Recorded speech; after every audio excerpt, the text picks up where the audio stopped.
बिस्मिल्लाहिर्रहमानिर्रहीम अस्सलाम वालेकुम स्टूडेंट आज हम क्लास 9 केमिस्ट्री बुक के unit 10 acid basis and salt के लेक्चर नंबर 2 को कवर करेंगे, जिसमें आज के हमारे टॉपिक्स हैं strength of acids and bases, characteristics properties of acid and bases और लास्ट में हम स्टडी करेंगे ऑक्साइड्स एंड हाइड्रोक्साइड्स। तो आइए स्टार्ट करते हैं आज का हमारा ये लेक्चर। स्टूडेंट यहाँ जो हमारे पास पहला टॉपिक है 10.2 strength of acids and bases. तो स्टूडेंट अगर हम strength of acids and bases की बात करें तो इसमें हमें ये बात पता होनी चाहिए कि जितने भी एसिड्स हैं या बेसिस हैं सब की स्ट्रेंथ एक जैसी नहीं होती। ये स्टूडेंट डिफरेंट जो एसिड्स हैं, यानी कुछ एसिड्स हमारे पास वीक एसिड्स होते हैं और कुछ एसिड्स स्ट्रॉन्ग होते हैं। बेसिस का केस भी इसी तरह से है कि कुछ बेसिस वीक होती हैं और कुछ स्ट्रॉन्ग बेसिस होती हैं। तो ये किन बातों पर डिपेंड करता है कि एसिड कब स्ट्रॉन्ग होगा या कब वीक होगा, तो ये इस चीज पर डिपेंड करता है कि वो एसिड कित हद तक आयोनाइज हुआ है जब हम इसको किसी एक्वा सॉल्यूशन में डालते हैं। यानी किसी एसिड को जब हम वाटर में डालते हैं तो वो कितने हद तक, किस एक्सटेंट तक आयोनाइज होता है, ये डिपेंड करता है उसकी एसिडिटी पर। यानी जितना स्ट्रॉन्ग एसिडिक कोई हमारे पास एसिड होगा उतना ही ज्यादा वो आयोनाइज होगा जब हम उसको वाटर में डिप करेंगे, यानी उतना ही ज्यादा वो हाइड्रोजन के आयंस हमें प्रोवाइड करेगा। बेस के केस में भी यही है कि कोई बेस जो है वो कितनी स्ट्रांग होगी, तो ये डिपेंड करेगा कि वो किस हद तक आयोनाइज होता है जब हम उसको वाटर में डालते हैं। तो इनकी जो आयोनाइजेशन है वो सेम नहीं है, डिफरेंट एसिड की आयोनाइजेशन जो है वो डिफरेंट है। तो हम पहले कंपेयर कर लेते हैं वीक एसिड्स और स्ट्रॉन्ग एसिड्स हम किसे कहते हैं। तो इसके लिए हम चलते हैं 3D एनिमेशंस में और वहां समझते हैं कि किस तरह हम इसको अच्छे से समझ सकते हैं। स्टूडेंट जैसा कि आप देख रहे हैं कि यहाँ हमारे पास एक बीकर है और इस बीकर के अंदर हमने एक एसिड्स को डिप किया हुआ है। इस एसिड का नाम जो है वो HA एसिड है, मतलब हमने यहाँ सपोज कर लिया है कि कोई HA एसिड्स हमने इसके अंदर डिप किया हुआ है और साथ ही इस बीकर के अंदर वाटर के मॉलिक्यूल भी प्रेजेंट है। तो बेसिकली हम क्या कर रहे हैं कि जब भी एसिड को वाटर के मॉलिक्यूल के अंदर डालते हैं तो ये एसिड बेसिकली आयोनाइज हो जाता है, जो कि हमने इससे प्रीवियस लेक्चर में भी देखा था। तो यहाँ क्योंकि ए मालिक्यूल जो हैं, ए एटम हैं, वो ज़्यादा इलेक्ट्रोनेगेटिव हैं, यानी वो बड़े एटम हैं, तो वो इस हाइड्रोजन के इलेक्ट्रॉन को अपनी तरफ खींच लेते हैं। ये जो हाइड्रोजन है यहाँ से निकल जाता है और ये वाटर मालिक्यूल के साथ अटैच होकर हाइड्रोनियम आयन बनाता है, जो कि यहाँ H3O लिखा हुआ है। और ये जो ए एटम है वो अलहदा ए आयन की फॉर्म में अलहदा निकल जाएंगे। तो बेसिकली जब भी हम एसिड को वाटर के अंदर डिप करें तो एसिड आयोनाइज हो जाता है, यानी आयोनाइजेशन का प्रोसेस होता है। तो हम अभी यहाँ ये समझ रहे हैं कि यहाँ हमारे पास ये जो एसिड है वो किस हद तक आयोनाइज होगा, कितने डिग्री वो आयोनाइज होगा। तो यहाँ हम मान लेते हैं कि हमने जो है वो वीक एसिड इसके अंदर डाला हुआ है और यहाँ हम इसकी pH नंबर भी देख सकते हैं कि वो 6 है। तो जब हमने वीक एसिड डाला तो यहाँ हमारे पास कुछ मालिक्यूल आयोनाइज हुए, यानी हाइड्रोनियम आयन जो हैं वो कुछ कम मालिक्यूल बने। यहाँ आप देख सकते हैं कि कुछ चंद मालिक्यूल हैं जो कि हाइड्रोनियम आयन बने। इसका मतलब है ये है कि एसिड कंप्लीटली आयोनाइज नहीं हुआ। यानी वीक एसिड्स वो एसिड्स होते हैं जब उनको पानी में डाला जाए तो वो कंप्लीटली आयोनाइज नहीं होते। तो देखिएगा कि जब मैं वीक से स्ट्रॉन्ग एसिड इसके अंदर डिप करूँगा, यानी जो जो एसिडिटी स्ट्रॉन्गर होती जाएगी किसी एसिड्स की, तो आप देखें कि ज़्यादा मालिक्यूल जो हैं वो आयोनाइज हो रहे हैं। यानी ये जो ग्रे कलर के मालिक्यूल हैं वो सारे के सारे आयोनाइज होते जा रहे हैं और एंड में हमारे पास जो है वो ज़्यादा मालिक्यूल जो हैं वो हमें ज़्यादा हाइड्रोनियम आयन देखने को मिल रहे हैं।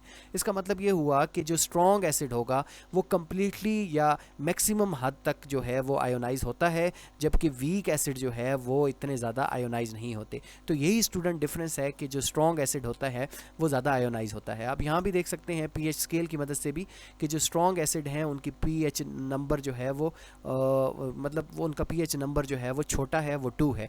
और जो वीक एसिड्स की तरफ अगर हम जाएँ, वीक एसिड डिप करें इसके अंदर, तो उसका pH नंबर ज़्यादा है। ये स्टूडेंट हमने पहले भी देखा था प्रीवियस लेक्चर में भी कि जितना pH नंबर छोटा होगा उतना ही ज़्यादा स्ट्रॉन्ग जो है वो एसिड होगा। तो बेसिकली हमने यहाँ ये देखा कि जो एसिड है वो स्ट्रॉन्ग या वीक कब होगा। तो स्ट्रॉन्ग एसिड वो एसिड होता है जो कम्प्लीटली आयोनाइज होता है या मैक्सिमम एक्सटेंट तक वो आयोनाइज होता है, यहाँ जैसे कि आप देख रहे हैं। और वीक एसिड वो एसिड होता है जो कि स्मॉल एक्सटेंट तक आयोनाइज होता है या कुछ मिनिमम पार्टिकल उसके आयोनाइज होते हैं। तो स्टूडेंट जैसा कि अभी आपने देखा इसका डिफरेंस, तो हम यहाँ डेफिनेशन की फॉर्म में लिख लेते हैं कि acid that ionize completely in aqua solution is called strong acid. जैसा कि HCl है या HNO3 है, हमारे पास ये स्ट्रॉन्ग एसिड हैं क्योंकि ये 100% एक्वा सोल्यूशन में आयोनाइज हो जाते हैं। इसके साथ वीक एसिड्स की अगर हम डेफिनेशन लिखें तो an acid that do not ionize completely in aqua solution, यानी ये कम्प्लीटली आयोनाइज नहीं होते, स्मॉल एक्सटेंट तक आयोनाइज होते हैं। इसमें जो हमारे पास एग्जांपल है वो एसिटिक एसिड है, जिसे जो विनीगर होता है, सिरका जिसे हम कहते हैं, यूज़ करते हैं अपने फूड के अंदर, तो वो जो है वो भी हमारे पास वीक एसिड्स है क्योंकि ये 5% तक आयोनाइज होता है किसी एक्वा सोल्यूशन के अंदर। अब हम नेक्स्ट मूव करते हैं, स्ट्रॉन्ग एसिड्स का फर्दर डिफरेंस देखते हैं। तो यहाँ जैसे हम एक इक्वेशन लिखते हैं, जैसे HCl है तो ये आयोनाइज हो रहा है, ये स्ट्रॉन्ग एसिड है, और साथ में नाइट्रिक एसिड HNO3 जो है ये भी आयोनाइज होता है, हाइड्रोजन के आयन देता है, और ये हाइड्रोजन के आयन फर्दर जो है वाटर मॉलिक्यूल के साथ रिएक्ट करके हाइड्रोनियम के आयन बना लेते हैं, तो ये भी आयोनाइज हो जाते हैं। तो इस तरह वीक एसिड्स की एग्जांपल अगर हम लिखें तो वीक एसिड में हमारे पास ये एसिटिक एसिड आ गया, और साथ में हमारे पास जो है वो फॉर्मिक एसिड आ गया। ये दोनों के दोनों वीक एसिड्स हैं। इसमें एक और बात इंपॉर्टेंट ये भी है कि जो हमारे पास ये एसिड्स हैं ना, ये इनऑर्गेनिक एसिड्स हैं, यानी ये वो एसिड्स हैं जो हमें नॉन लिविंग थिंग्स से, या हमने इनको जो है वो लेबॉर्ट्री के अंदर प्रिपेयर किया है, ये वो एसिड्स हैं। और ये वीक एसिड्स वो एसिड्स होते हैं जो हमें लिविंग थिंग्स से हासिल होते हैं, प्लांट से या एनिमल्स वगैरह से, ये हमें हम इनको गेट करते हैं, हासिल करते हैं।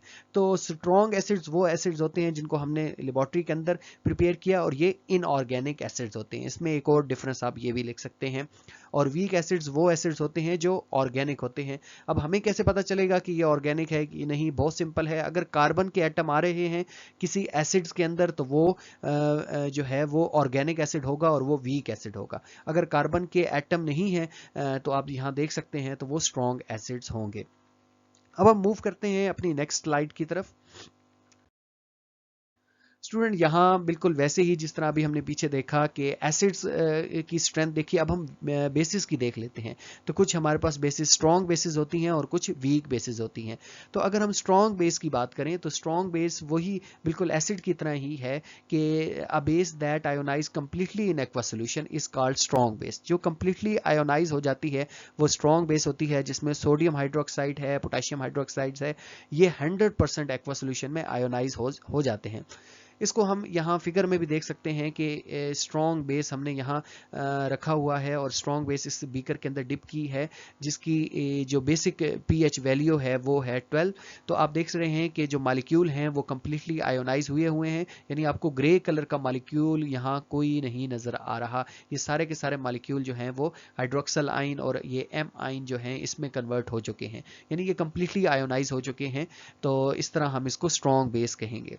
वीक बेस की स्टूडेंट अगर हम बात करें तो बिल्कुल वैसा ही, इसके ऑपोजिट आप लोगों ने चलना है कि that do not ionize completely in aqua solution. ये एक्वा सोल्यूशन में कम्प्लीटली आयोनाइज नहीं होता, जिस तरह के अमोनिया है, तो ये वीक बेसिस हैं। ये स्मॉल एक्सटेंट तक या लिटिल एक्सटेंट तक जो हैं वो आयोनाइज होते हैं।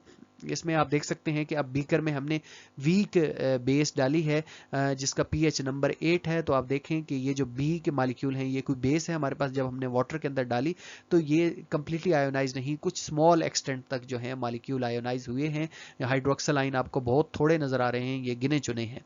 तो इसके साथ अगर हम नेक्स्ट इसके डिफरेंस की बात करें तो इसमें हम यहाँ एक इक्वेशन लिख लेंगे कि पोटेशियम हाइड्रोक्साइड है, ये जो है वो स्ट्रॉन्ग बेस है, और इसमें हम लिख लेंगे कि अमोनिया है NH3, जब हम इसको वाटर में डालें तो ये लिटिल एक्सटेंट तक आयोनाइज होता है। नेक्स्ट हम स्टूडेंट मूव करते हैं और देखते हैं कैरेक्टरिस्टिक्स प्रॉपर्टीज ऑफ एसिड्स की। तो एसिड की अगर हम प्रॉपर्टी की बात करें तो इसको हमने पहले भी थोड़ा सा समझा था अपने प्रीवियस लेक्चर में, लेकिन यहाँ हम इसको थोड़ा डिटेल में समझ लेते हैं। पहली प्रॉपर्टी एसिड्स के बारे में है कि एसिड हैव सोर टेस्ट। जितने भी एसिड्स होते हैं वो सारे के सारे सोर होते हैं, दैट मीन वो खट्टे होते हैं।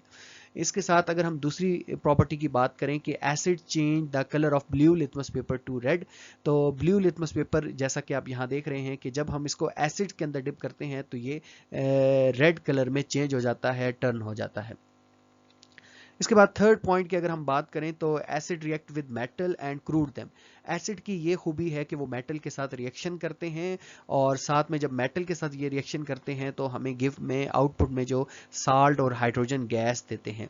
इसको हम यहाँ देख सकते हैं कि जैसे जिंक हमारे पास एक मेटल है, HCl जो है वो एसिड है, तो जब ये एसिड और मेटल मिले तो हमें ये साल्ट मिला और साथ में हाइड्रोजन गैस जो है वो मिली। तो इसके साथ हम एक और इक्वेशन भी लिख सकते हैं, जैसा कि मैग्नीशियम है, ये भी मेटल है, और ये H2SO4 सल्फ्यूरिक एसिड है, जब हमने इन दोनों को रिएक्ट करवाया तो साल्ट और साथ में हाइड्रोजन गैस मिली। तो बेसिकली हमने ये देखा कि एसिड जब मेटल के साथ रिएक्ट करते हैं तो हमें आउटपुट में साल्ट और हाइड्रोजन गैस जो है वो प्रोवाइड करते हैं। नेक्स्ट हम प्रॉपर्टी की बात करें तो वो है कि acid react with metal carbonate. Acid metal carbonate के साथ भी रिएक्ट करते हैं, और यहाँ भी ये साल्ट देंगे, वाटर देंगे with liberation of carbon dioxide, यानी यहाँ हाइड्रोजन गैस नहीं देंगे, कार्बन डाइऑक्साइड गैस देंगे। तो स्टूडेंट ये प्रॉपर्टीज आपने एग्जाम पॉइंट ऑफ व्यू के लिहाज से याद भी रखनी है।